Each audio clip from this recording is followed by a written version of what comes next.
1 Coríntios capítulo 2, nós vamos ler a partir do versículo 6. Está na mão? Então vamos lá, juntos assim, eu em voz alta, você acompanhando, né? Na verdade, falamos de sabedoria entre os já maduros, não porém a sabedoria desta era, nem dos seus governantes que estão sendo reduzidos a nada, mas falamos do ministério ou do mistério da sabedoria de Deus que esteve oculto, o qual Deus pré-ordenou antes dos séculos para a nossa glória. Nenhum dos governantes desta era compreendeu esta sabedoria, pois se a tivessem compreendido, não teriam crucificado o Senhor da glória. Mas como está escrito, as coisas que os olhos não viram, nem ouvidos ouviram, nem penetraram o coração humano, são as que Deus preparou para os que o amam. Deus, porém, revelou-as a nós pelo seu Espírito, pois o Espírito examina todas as coisas, até mesmo as profundezas de Deus. Pois quem conhece as coisas do homem, senão o Espírito do homem que está nele? Assim também, ninguém conhece as coisas de Deus, a não ser o Espírito de Deus. Não temos recebido o Espírito do mundo, mas sim o Espírito que vem de Deus, a fim de compreendermos as coisas que nos foram dadas gratuitamente por Deus.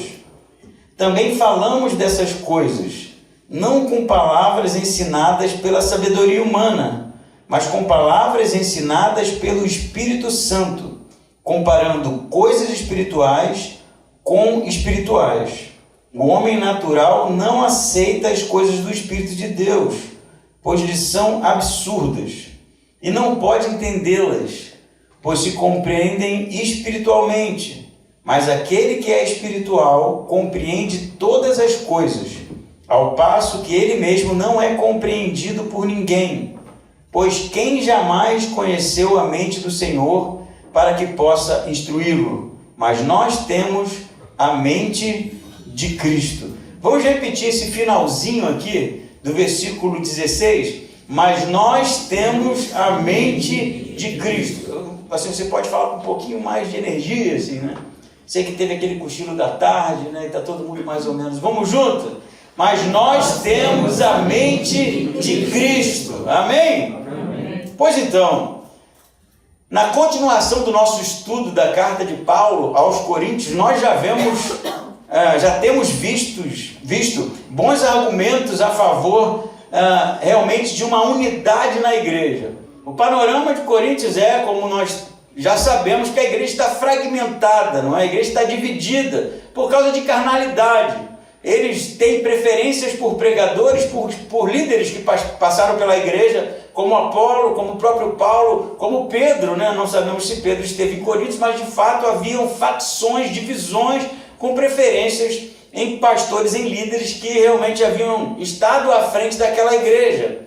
Da mesma forma, os coríntios também possuíam um gosto, né? uma busca pela filosofia grega, não é? Pelos discursos, pelas oratórias, pelas técnicas de discurso das praças, porque era assim que no mundo antigo os filósofos estoicos gregos se reuniam para realmente dissuadir, né?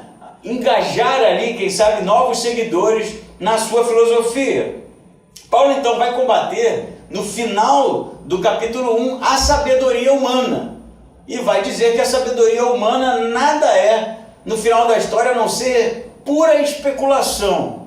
O início do capítulo 2 que nós lemos, Paulo parece que dobra uma esquina, não é? Ele muda a sua argumentação como a mostrar que havia um tipo de sabedoria que não era humana, que é a que ele tem combatido até agora, que vinha de Deus, que vem de Deus, que é ensinada por Deus através do Espírito Santo. E é aqui que nós começamos a ler.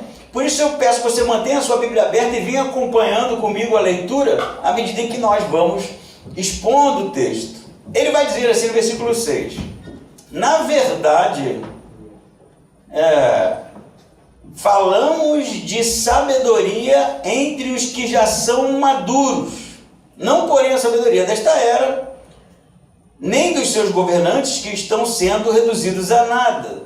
Então, havia por parte dos coríntios uma espécie de acusação na simplicidade da pregação de Paulo, do ensino de Paulo. Por isso eles preferiam os mais técnicos, os melhores oradores possíveis, não é? E Paulo vai combater esse tipo de comportamento no seu capítulo 1, dizendo que a pregação que ele praticou, que ele ensinou em Coríntios, era a pregação da cruz de Cristo, a simplicidade da pregação da cruz de Cristo. A expressão que usamos para quem sabe, delimitar o tipo de conteúdo, né, que era pregado no primeiro século pela igreja cristã, que é chamado querigma da igreja primitiva, que era a pregação pura e simplesmente de que Jesus era o Filho de Deus, morto na cruz por causa do pecado da humanidade, e que todo aquele que reconhecesse Jesus como o Senhor, o Filho de Deus, o Messias de Israel, teria a salvação e receberia o Espírito Santo. Esse é o querigma cristão primitivo, essa era a pregação apostólica, não é? E os coríntios achavam no final da história que isso era pouco. Por isso eles começam a misturar a filosofia grega, o ensinamento grego, a sabedoria do seu tempo com o cristianismo para dar uma melhorada, para se tornar, quem sabe, mais estimulante. E aí Paulo agora vai dizer, mas espera aí, não há simplicidade na pregação da cruz. Pelo contrário, há uma sabedoria que vem do eterno. Há uma sabedoria que vem da perfeição. Há uma sabedoria que vem do próprio Deus através do Espírito Santo. E aí, né, você vai pensar, bom, como um Coríntios, né, não um corintiano, mas um Coríntios. Se há então esse tipo de conhecimento, esse tipo de expertise, esse tipo de aprofundamento, por que então você não nos ensinou, Paulo? E aí ele vai começar o seu discurso no versículo 6 falando, na verdade falamos sim, mas eles falaram com quem? Ou através dos apóstolos. Você pode perceber, por exemplo, que no versículo 6 ele muda do eu, né? Eu, para nós. Na verdade falamos, né? Ele está se referindo a ele e os apóstolos, porque foram esses os incumbidos pela mensagem do Evangelho, das boas novas de Jesus. Foram esses ensinados pelo próprio Cristo. Por isso que ele muda aqui, ele está falando realmente da mensagem, da pregação, do conteúdo apostólico para essas igrejas, para esses novos convertidos. Ele vai dizer, nós falamos sim da sabedoria, mas falamos para os já maduros, não é isso? Na sua versão, provavelmente tem algumas outras traduções possíveis, como perfeito, por exemplo. Na verdade, a palavra no grego é teleios, né? E tem um significado de alguém que alcançou uma maturidade, né? Que avançou. Teleios vem de teleos, que é propósito, né? Quando há realmente um desenvolvimento, uma maturação, uma maturidade na caminhada cristã. E Paulo, na verdade, está dizendo isso porque ele vai dizer no início do capítulo 3, se você der uma lida bem rápida na sua Bíblia, não avançando e saindo da nossa perícope aqui, mas ele diz, irmãos, não vos pude falar como pessoas espirituais, mas como a pessoas carnais. Então, o que Paulo está dizendo é, vocês estão perseguindo uma sabedoria humana, falha, né, corrupta. No entanto, há uma sabedoria que emana de Deus e que nós, os apóstolos, ensinamos sim, mas ensinamos a crentes maduros, a pessoas que já avançaram na fé, que caminharam na fé para uma maturidade no conhecimento, na busca de quem é Deus. Nós vamos voltar a esse ponto, mas no desenvolvimento do que Paulo está dizendo, ele vai dizer que o que eles ensinaram, os apóstolos, não foi a sabedoria desta era, não é? Como diz no versículo 6, porque os seus governantes, na minha versão está assim, estão sendo reduzidos a nada, né? E a ideia aqui é que a sabedoria dos governantes do tempo de Paulo, tanto Roma, né, quanto a religião judaica, quanto à nobreza e todo tipo de elevação da parte do homem estava sendo reduzido a nada através da cruz de Cristo. E vocês vão entender isso à medida que nós formos avançando. Ele fala assim no 7: mas nós falamos do mistério da sabedoria de Deus. A gente vai entender por que Paulo usa mistério. Não que há sempre um mistério no que tange ao conhecimento de Deus, a sabedoria que emana de Deus. Não é algo que está sempre escondido do crente, né? Que é necessário uma busca para a compreensão, mas esteve oculta, né? Um mistério que esteve oculto. Por isso que ele vai dizer, esteve oculto, o qual Deus pré-ordenou, não é isso? Você está lendo aí no versículo 7? Pré-ordenou antes dos séculos para a nossa glória. Então, a palavra pré-ordenou aqui, tem gente que torce o nariz para ela, né? Vem do grego prorizo, que é algo pré-concebido, pré-determinado por Deus.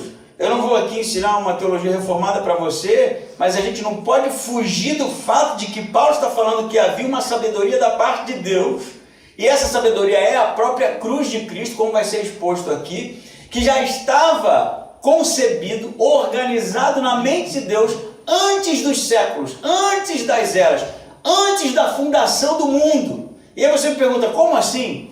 Como é que Deus pensou na salvação para a humanidade? Como é que Deus pensou em seu Filho sendo entregue naquela cruz para a salvação de todo aquele que crê, antes da fundação do mundo, sendo que Adão nem tinha sido criado, não tinha caído ainda, né? Não havia pecado?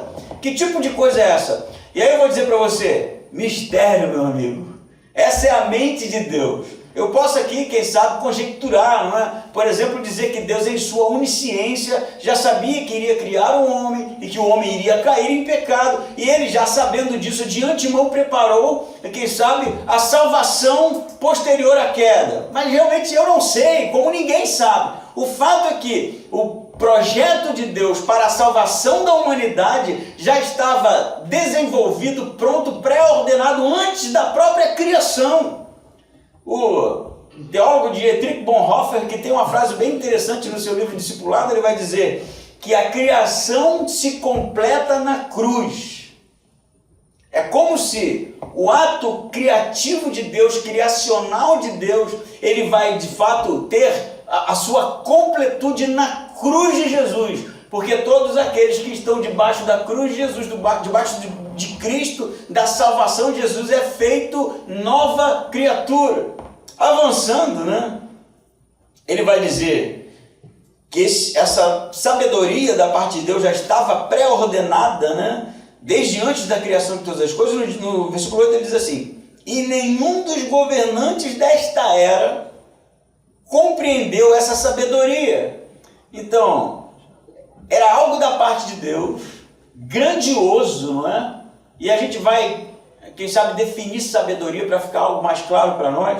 E nenhum dos governantes, nenhum dos príncipes, nenhum dos filósofos, nenhum dos eruditos, nenhum tipo de espécie humana tenha a capacidade abstrata, intelectual, de quem sabe fazer uma análise da realidade. Nenhum sonhou com esse tipo de sabedoria, não tangeu, porque é algo que emana de Deus e que, se não emanar de Deus, o homem não consegue compreender.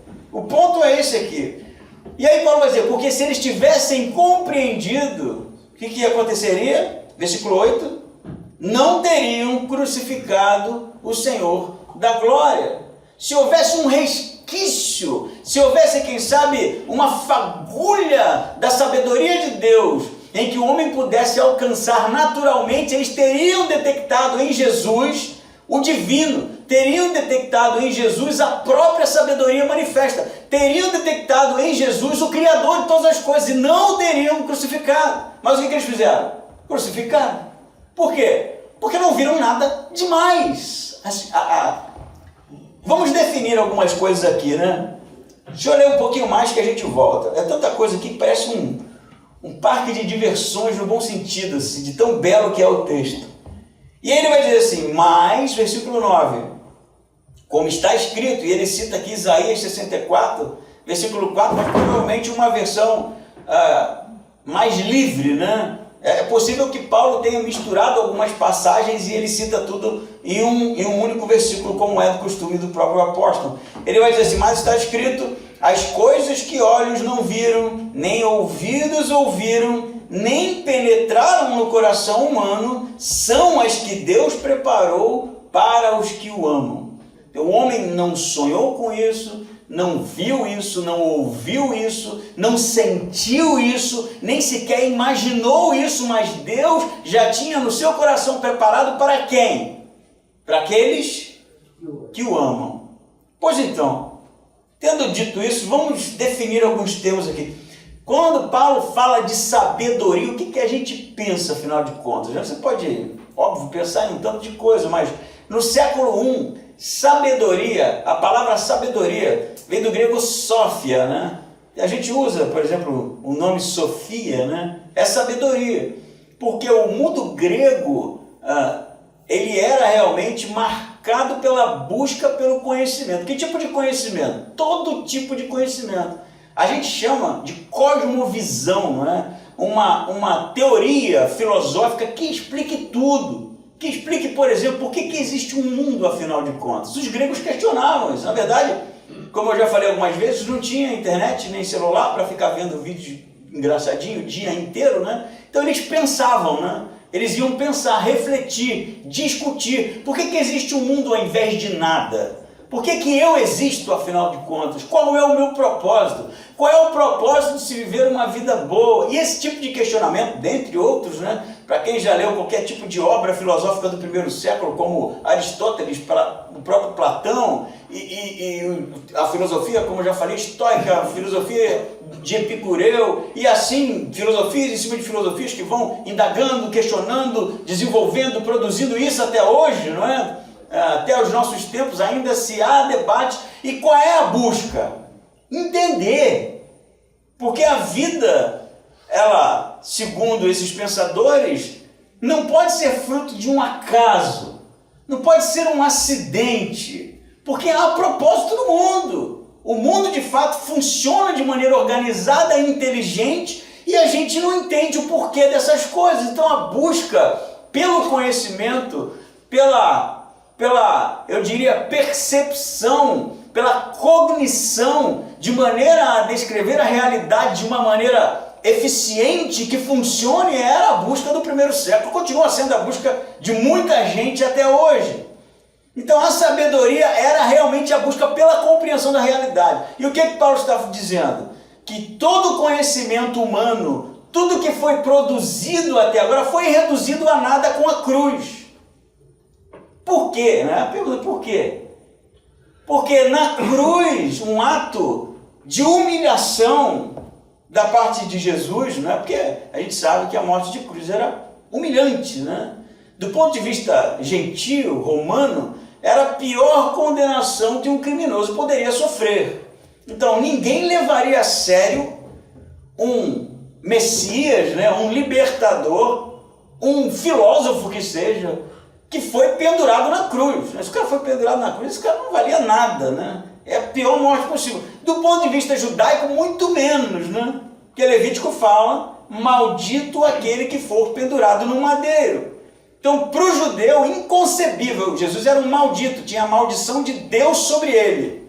Do ponto de vista gentílico, romano, grego, ele era um miserável, condenado à cruz porque realmente não valia o que comia. E aí Paulo começa a dizer, e no meio da sua pregação, que ali naquela cruz, naquele ato humilhante, naquele ato vexatório, naquele indivíduo crucificado e humilhado de maneira pública, estava a sabedoria de Deus. Por quê? Porque era o próprio Deus pendurado naquela cruz para a salvação do homem. E ninguém jamais imaginaria isso. Porque quando se pensava em sabedoria, se pensava em coisas grandiosas. Não é isso? A sabedoria, por exemplo, da arte da guerra, não é? Quem já leu essa literatura? A sabedoria, quem sabe, sobre o estudo da mente humana.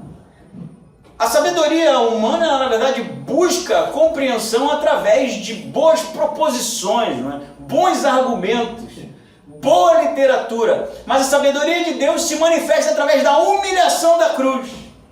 Mas ali naquela cruz, humilhado, perseguido, cuspido, torturado, estava o Filho de Deus, a explicação para a existência humana. Está entendendo isso? Por isso que todo conhecimento, toda sabedoria humana é reduzida a nada. Porque é um ato de Deus justamente para humilhar o conhecimento humano. Porque poderia ser diferente, por exemplo, né? Deus poderia aparecer, né, publicamente no céu e dizer: eu que criei tudo, né? Esqueçam tudo que foi produzido de literatura, está tudo errado. Olhem para mim aqui, eu agora vou responder algumas perguntas. Está aberto aqui a sessão de perguntas e respostas. Imagina, ia ser realmente algo grandioso, né? Deus aparecendo nos céus, né? Como alguns céticos dizem, mas se Deus existe, por que ele não aparece por aí, né? Seria grandioso, né? Quem sabe os filósofos adorariam. Mas não foi assim que aconteceu. Ele se manifesta através do Filho em uma cidade extremamente pobre, simples, que vai nascer em um estábulo. Vai pensando nisso, né? O que isso significa, gente? Vai nascer num estábulo, numa situação humilhante, no meio dos bichos, e vai crescer como um carpinteiro, uma profissãozinha que também representava absolutamente nada. Depois assume seu ministério como um andarilho, que não tinha sequer onde recostar a cabeça. E ali estava a sabedoria de Deus humilhando a sabedoria humana, porque o próprio Criador se manifestava entre os homens. Amém? Amém. É grande, não é? Por isso que a sabedoria do mundo foi reduzida a absolutamente nada. Porque se você quer compreender como o mundo veio à existência, busque em Cristo. Se você quer compreender qual o propósito da minha existência enquanto ser, busque em Cristo. Se você quer compreender as grandes perguntas, as grandes indagações, qual o caminho? Cristo. Jesus se propõe a ser a resposta única para todos os questionamentos feitos pela raça humana. O próprio teólogo Alistair McGrath, ele vai dizer de maneira muito inteligente que o fim de todas as coisas é Cristo. Como se nós, na busca pelo conhecimento, encontrássemos limitações. E há limitações, não é? Há limitações na nossa capacidade de pensar, na nossa capacidade de consumir literatura. Mas quando você ultrapassa essa barreira e avança, vai haver uma outra barreira que vai limitar. Mas se você insiste, porque o conhecimento é um parto, né? E ele requer realmente uma busca incessante, você vai encontrar limitações. E quando, né, nessa minha ilustração horrorosa, quando você chegar no fim de todas as limitações, de todos os muros, de todas as camadas, você encontrará Jesus. Resposta última para todas as coisas. Mas Paulo vai dizer: mas essas coisas nós ensinamos para os maduros, porque vocês são carnais. Percebe isso? O texto vai avançar, vai ficar um pouco mais tenso, mas eu queria já lhe preparar para isso. Será que nós somos do tipo maduros, que buscam compreender as grandezas de Deus que estão disponíveis para nós, porque é disso que se trata o Evangelho? Será que nós somos crentes que realmente estão interessados em conhecer cada vez mais de Deus e buscamos realmente essa compreensão para que possamos, quem sabe, crescer no conhecimento de quem Ele é? Ou nós somos crentes carnais? Ou nós somos crentes superficiais? Ou nós somos indivíduos que estagnaram em um estágio da vida e estão muito felizes com a forma com que estão? Eu não sei você, mas isso não deveria ser algo que nos contentasse. Não deveria. Quando nós éramos crianças, né, nós perguntávamos tudo. Né? O meu filho já está com 11 anos e parou um pouquinho com isso. Né? Mas quando era um pouco, porque ele descobriu que tem o Google. Aí agora ele não me pergunta mais, ele procura no Google. Mas quando ele não sabia que tinha o Google, ele perguntava: papai, como é que é isso?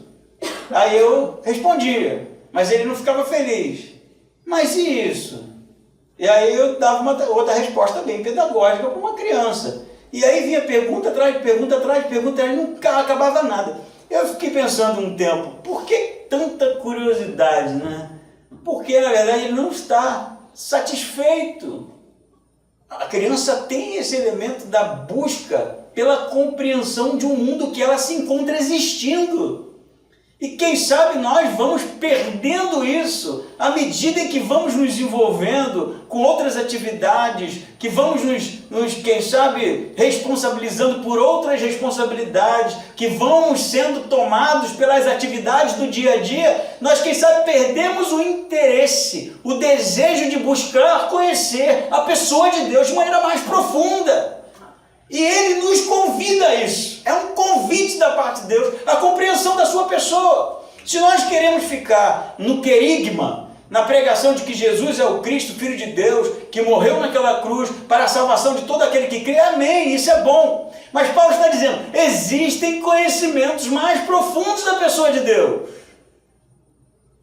Mas isso nós falamos com crentes amadurecidos, mas vocês ainda estão na carne, são crianças na fé. Vamos avançar, senão eu vou ficar só nessa parte aqui, a gente leu até o 16, né? Versículo 10 diz assim, existe essa sabedoria, é como se Paulo estivesse respondendo indagações aqui, mas de onde ela vem, Paulo? Como é que a gente alcança? Qual é o caminho? Qual é a rota que eu tenho que trilhar, não é? Qual é o caminho que eu tenho que viajar? Qual é o sábio que eu tenho que conversar? Qual é o livro que eu tenho que ler? Paulo vai responder isso aqui.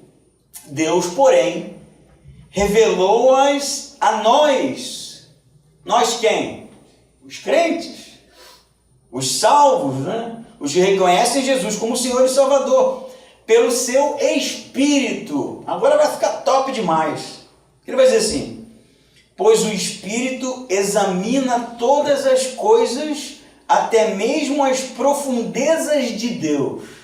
O Espírito Santo, né? Diferente do que ensinam por aí, que é uma energia, que é uma força, que é uma faceta, o Espírito Santo é divino, uma pessoa que conhece todas as coisas, inclusive as profundezas de Deus. Eu não sei nem o que significa profundeza de Deus, assim. Porque só a revelação de Jesus já é algo avassalador. Imagina a mente, as profundezas, o que Deus está pensando lá no fundo do seu ser. O Espírito Santo conhece. E aí o que Paulo vai dizer? Versículo 11. Pois quem conhece as coisas do homem, senão o Espírito do homem? O que ele está dizendo aqui? Que a melhor pessoa para conhecer você é você mesmo, né? A gente pode até conhecer muito bem as pessoas. Por exemplo, eu conheço muito bem a minha esposa, né? Eu sei as caras que ela faz quando ela está gostando, quando ela não está gostando, quando ela está irritada. Inclusive, vou contar uma experiência, ela não está aqui não, então posso contar. Hoje eu senti que ela estava meio irritada de manhã, né? Ela falou comigo de um jeito, pega isso aqui, lava e tal. Eu falei, mas o que aconteceu? O que eu fiz, né? Porque às vezes a gente faz coisas que a gente não lembra, né? E aí ela contou que ela teve um sonho, que eu não atendi o telefone. Eu falei assim, mas o que eu tenho com isso? Você sonhou? Aí eu falei, eu ligava para você e você desprezava a minha ligação. Eu falei, mas eu não tenho nada a ver com isso não, cara, você está com raiva de mim, né? Mas eu conheço os gestos, né? Eu sei quando ela está com bom humor, quando ela está com humor... Assim, como eu conheço o meu filho também, mas eu não sei tudo que ela está pensando. Por exemplo, esse negócio dos sonhos, eu só sei porque ela me contou, né? Mas o que Paulo está dizendo é que, na sua ilustração, o espírito do homem, ou melhor, para você não pensar em espírito, ficar pensando em algo metafísico, né, algo do tipo, o próprio homem é a melhor pessoa para conhecer sobre ele mesmo, sobre os seus sentimentos, as suas motivações, não é? Ninguém tem acesso a isso, a não ser que você conte. E aí Paulo vai dizer, da mesma forma, o Espírito de Deus. Ele conhece Deus, ele conhece o que está no coração de Deus, ele sabe qual é a vontade de Deus, ele sabe que tipo de plano Deus tem, ele conhece tudo o que se passa na mente de Deus. E aí ele conclui, não temos, versículo 12, recebido o Espírito do mundo, mas sim o Espírito que vem de Deus. Então, o Espírito que nós recebemos, o Espírito Santo, é o Espírito que vem de Deus, que conhece Deus em suas profundezas e que nós recebemos esse Espírito. Para quê? Ele vai dizer, a fim de compreendermos as coisas que nos foram dadas gratuitamente por Deus. Então, o Espírito Santo que conhece a mente de Deus, as profundezas de Deus, foi dado aos crentes, aos santos, aos salvos, para que você conheça as profundezas de Deus. Entende como Deus está acessível? Percebe isso como há um convite para conhecermos mais dele. Nós recebemos o Espírito que conhece as profundezas de Deus.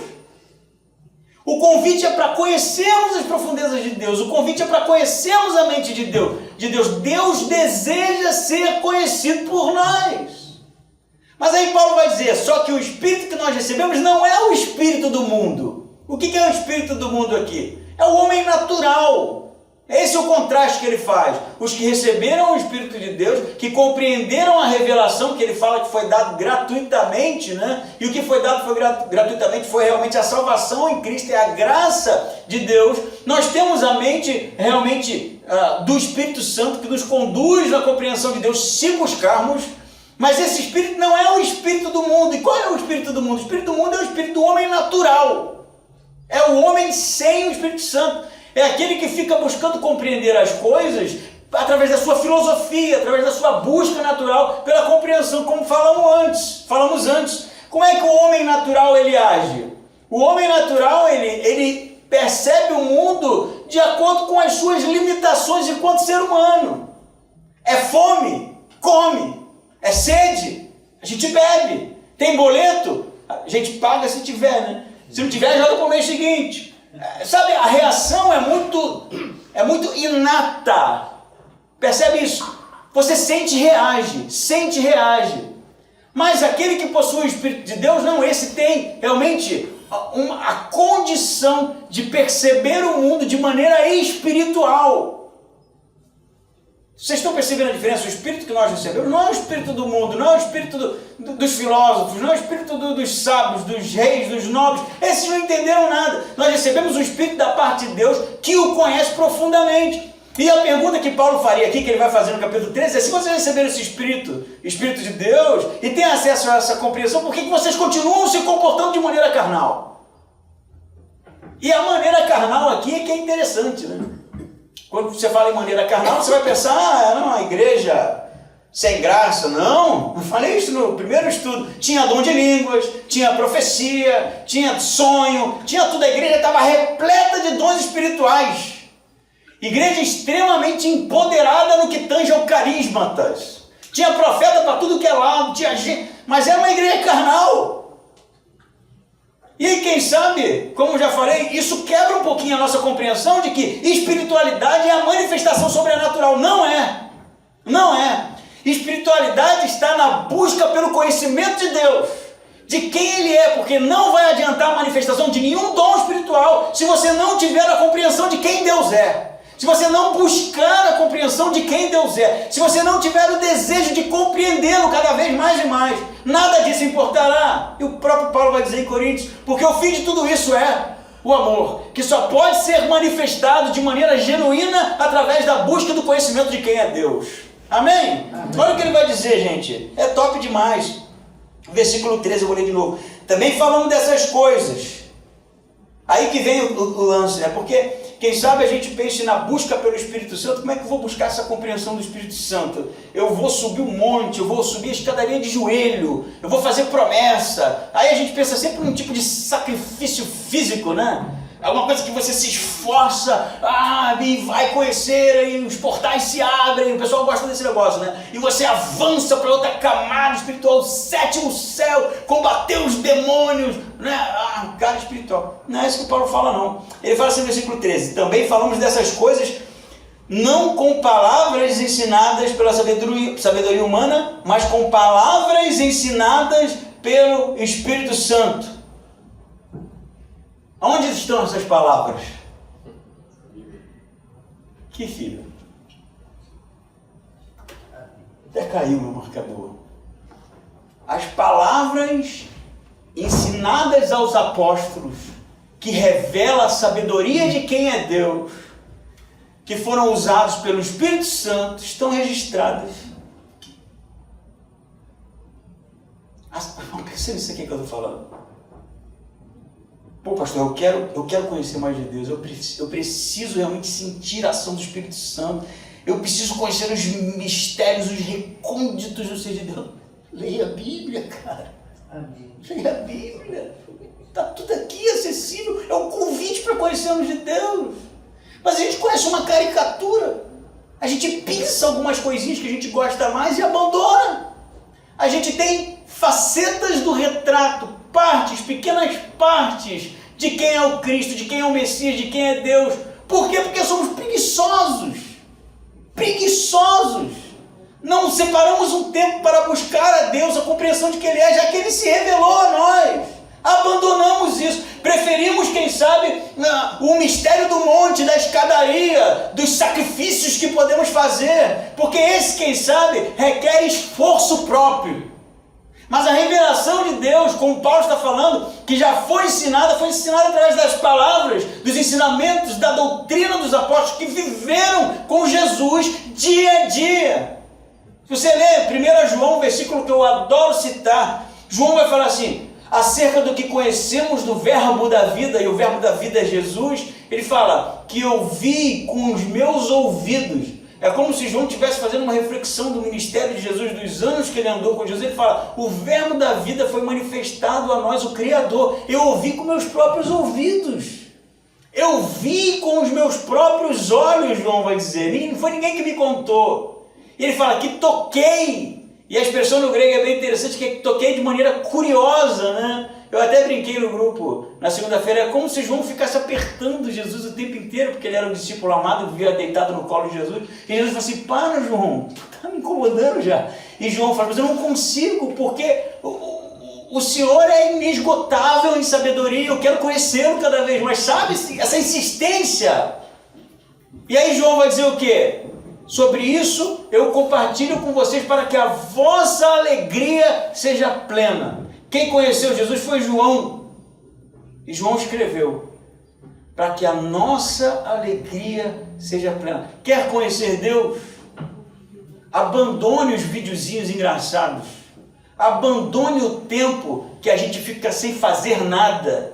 E realmente se esforce na busca pela leitura da palavra de Deus.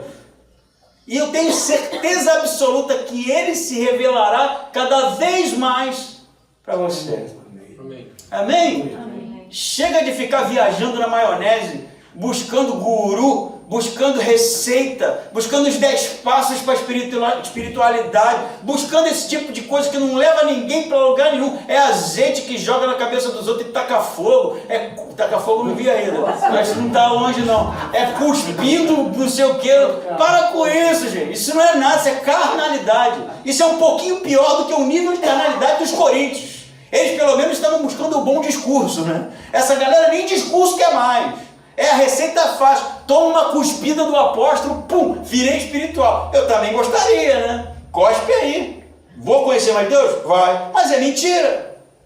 Porque o conhecimento de Deus se dá através da busca pela sua revelação. A pessoa de Jesus, que foi ensinada pelos apóstolos, que foi ensinada por Paulo, está acessível a cada um de nós. Amém? Amém. Tá bem, você já entendeu os 2 passos. Primeiro, se entendi que existe uma sabedoria excelente, que realmente põe no chão qualquer tipo de busca de sabedoria humana. Entendi que ela está acessível através das escrituras, né? Opa, então eu vou começar a ler hoje, né? Quem sabe amanhã eu já sou um expert. Opa, pera lá. Vamos ver o que Paulo continua dizendo no versículo 14? O homem natural não aceita as coisas do Espírito de Deus, porque essas lhe são absurdas. E não pode entendê-las, pois elas se compreendem espiritualmente. Mas aquele que é espiritual compreende todas as coisas, ao passo que ele mesmo não é compreendido por ninguém. O que Paulo está dizendo, né? Ele está dizendo que o homem natural, que é o homem que não possui o Espírito Santo, ele pode pegar a Bíblia e ler, e não vai entender. Ele pode até entender a história, a narrativa, mas o que está por trás dela, o que realmente muda a vida do homem, somente através do Espírito Santo. E o Espírito Santo só pode ser derramado mediante o reconhecimento de Jesus como Senhor e Salvador. Ponto. Ponto. Você pode concluir o PhD em teologia e terminar como os teólogos liberais, negando a ressurreição, negando a inerrância das Escrituras, porque não possuem o Espírito Santo. Porque se possuíssem o Espírito Santo, iriam compreender realmente os mistérios da pessoa de Deus. Mas o que Paulo fala, mas o que é espiritual, esse compreende. A palavra no grego aqui é bem interessante, é pneumatikoi, que é diferente do psique. Psique é o que reage segundo a sua cognição, né? Como falei, é fome, come, é sede, bebe, como um animal, não é? Reage aos acontecimentos.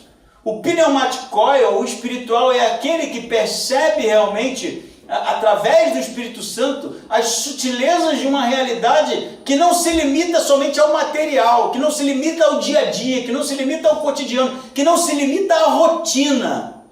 Esse que busca Deus, esse que tem o Espírito Santo, ele percebe, ele tem um discernimento do mundo.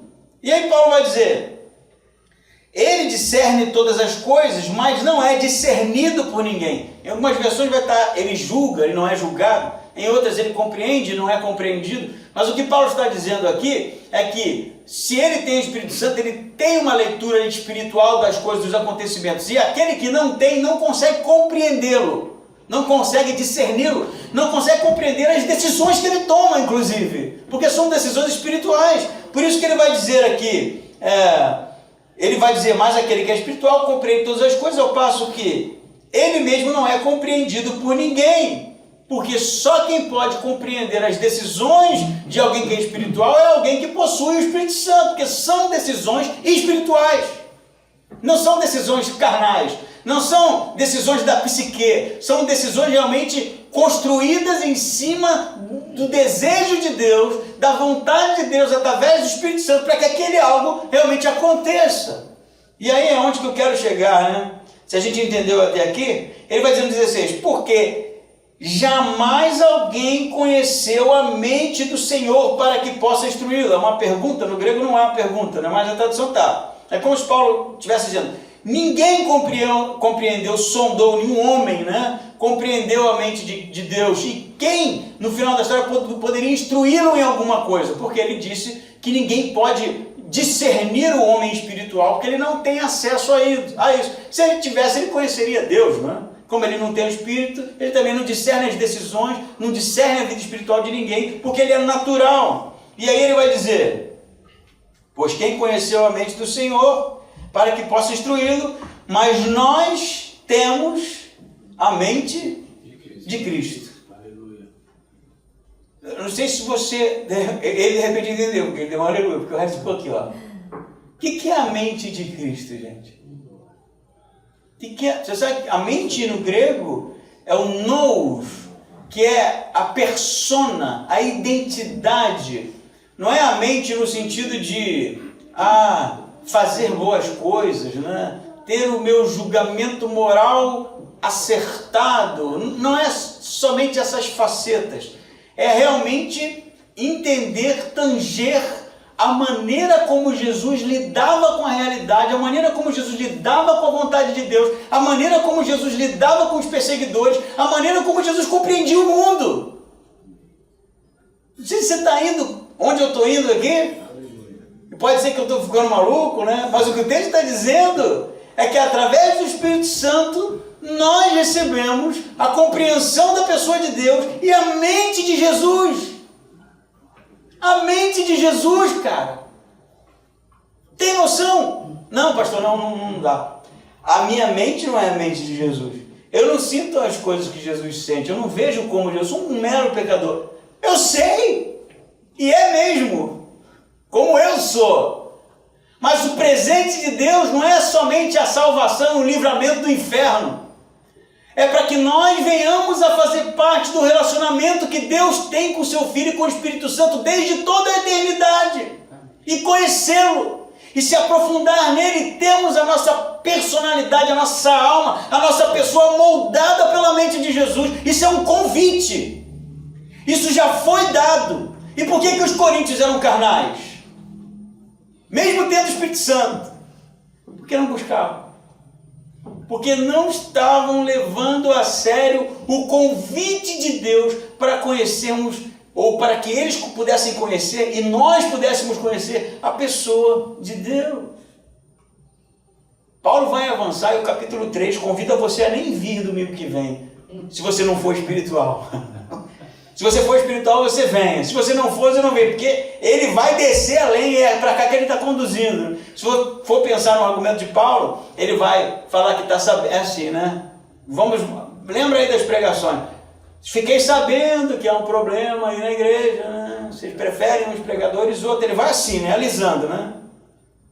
Isso é besteira, né? Quando eu fui ter com vocês, não fui para pregar a palavra de sabedoria, mas eu fiquei sabendo também que vocês gostam de um bom discurso. Estão introduzindo a filosofia na igreja. A filosofia não é nada demais, é pura especulação humana, não serve, não vai responder a indagação de vocês, irmãos queridos, né? E aí Paulo fala, mas existe uma outra sabedoria que vem de Deus, que é acessível ao homem, mas precisa ser espiritual, precisa ser amadurecido. E aí você pensa, conversando com o pastor Paulo, né? E o Paulo falando, entendeu essas coisas, irmão?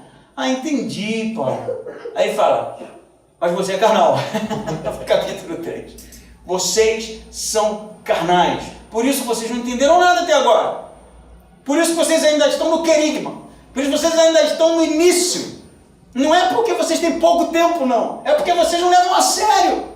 É porque vocês estão vivendo em carnalidades. É porque vocês não estão deixando o Espírito Santo guiar a vida de vocês. É porque vocês não dependem do Espírito Santo. É porque vocês não buscam com seriedade conhecer quem é Deus. É porque vocês não querem avançar realmente na maturidade cristã. E eu vou dizer para você, tem 2000 anos que Paulo escreveu isso aqui. Já era para a gente ter aprendido. 2000 anos. Ele não escreveu mês passado. Não foi um e-mail que chegou para mim essa noite. Tem 2000 anos que a gente lê isso como se não lesse. Como se não lesse. Porque quando você olha ao redor, o que tem acontecido é realmente de envergonhar qualquer um. E a gente, na maioria das vezes, consente. Vive desse jeito. Um cristianismo superficial, uma fé básica, realmente uma busca vergonhosa da pessoa de Deus. E aí a pergunta que eu faço é, será que o Espírito Santo não está entristecido? Porque ele tem tanta coisa para ensinar para a gente, para mostrar para a gente, para nos ajudar, mas a gente realmente insiste em viver na superficialidade da fé. Eu vou dizer para você uma frase bem herética aqui. Na verdade a frase não é herética, a frase é até boa. O autor é que é herético, né? Tem um cantor chamado Zé Cabaleiro. Eu convido você a nunca ouvir. Tem uma música que ele falou, o cara mais underground que eu conheço é o diabo. Não procure essa. Mas tem uma outra que ele canta assim, olhem os pombos. Eles sabem voar alto, mas insistem em comer as migalhas do chão. Se o Zé Cabaleiro fosse teólogo, ia estar na minha prateleira. Mas é um cético dizendo verdades. Podemos voar alto no conhecimento de quem é Deus. Podemos voar alto sendo usados pelo Espírito Santo, conhecendo a mente de Jesus. Mas insistimos em comer as migalhas do chão.